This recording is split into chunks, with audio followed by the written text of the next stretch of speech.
whenever we consider what Rasulullah sallallahu alaihi wasallam told us with regards to eating, we are remembering Allah. So among the basic principles or pillars of eating, the etiquette of eating in Islam, is that we eat a third, drink a third, and leave a third for breathing. Of course, those who are used to overindulging, because when they give you on Sheikh Google what is the capacity of the stomach, they're giving you the capacity of the normal stomach, not the capacity of people who are used to gorging themselves on a regular basis, overeating, because the stomach is like a balloon. The more air you blow in it, the bigger it gets. So it's the same thing. It is an expandable organ. So if you're used to really packing it in every time, every meal, you're just piling it in, then your stomach gets bigger, bigger, and bigger. So your capacity now maybe double or triple what the normal person's capacity is.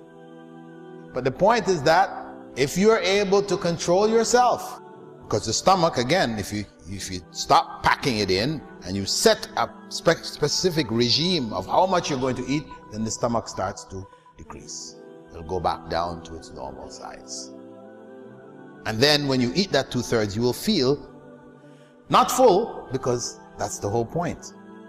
You don't fill your stomach. And the Prophet ﷺ emphasized that, saying, the worst container that a human being can fill is his stomach. The worst container. You have containers, things which contain things, you pour things in them all the time, right? The worst one to fill is the stomach. This is prophetic advice.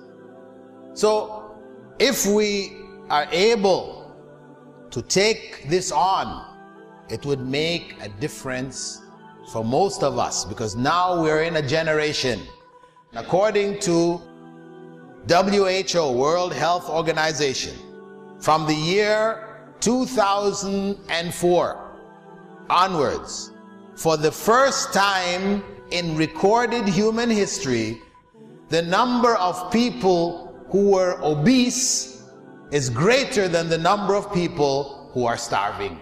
This is the state of the world today.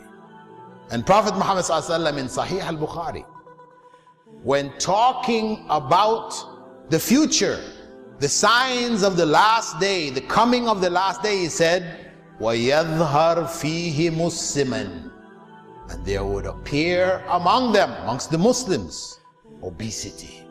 Because in the Prophet ﷺ's time, this was very uncommon. Only people who had medical problems, you know, because for some people, okay, there's a medical thing. I'm not talking about the average person. We're talking about special people. They have some problems where they eat a little bit, they get fat. But we're talking about the norm.